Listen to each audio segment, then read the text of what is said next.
हम लोगों को अक्सर ये देखने को मिलता है कि जो ज्यादा भगवान का पूजा पाठ करता है वही सबसे ज्यादा दुखी होता है, जबकि कोई बुरा व्यक्ति ज्यादा सुखी जीवन जीता है। दोस्तों, आज के इस वीडियो में हम आप लोगों को इसके पीछे के कारण के बारे में बताने वाले हैं। तो चलिए फिर शुरुआत करते हैं। एक नगर में दो पुरुष रहा करते थे। एक पुरुष व्यापारी था जिसके जीवन में धर्म की बहुत महत्ता थी। वो पूजा पाठ में यकीन रखता था। वो हर रोज मंदिर जाता था और दान धर्म भी करता था और हर रोज भगवान की पूजा करता था। वहीं दूसरा पुरुष बिल्कुल विपरीत था। वो हर रोज मंदिर तो जाता था लेकिन पूजा करने नहीं बल्कि मंदिर के बाहर से जूते चप्पल चुराने। उसे दान और धर्म से कोई लेना देना नहीं था।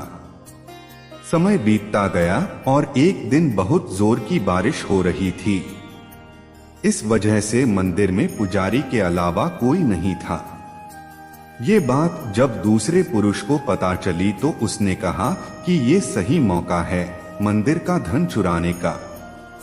पंडित से नजर बचाकर उसने मंदिर का सारा धन चुरा लिया।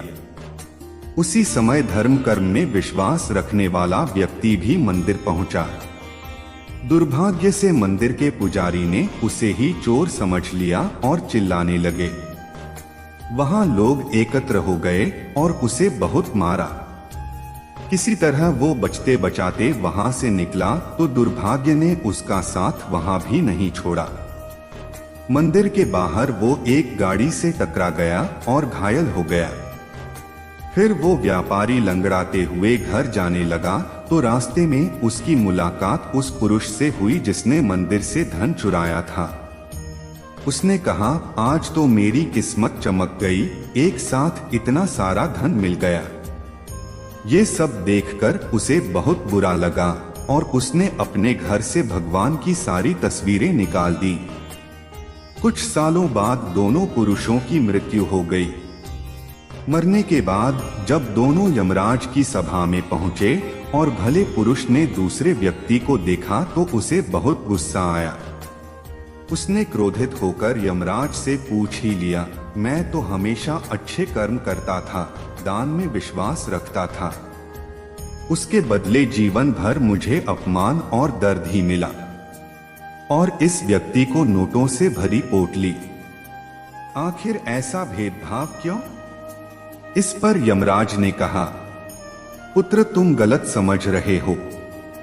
जिस दिन तुम्हारी गाड़ी से टक्कर हुई थी वो दिन तुम्हारे जीवन का आखिरी दिन था, परंतु तुम्हारे अच्छे कर्मों की वजह से तुम्हारी मौत सिर्फ एक छोटी सी चोट में बदल गई।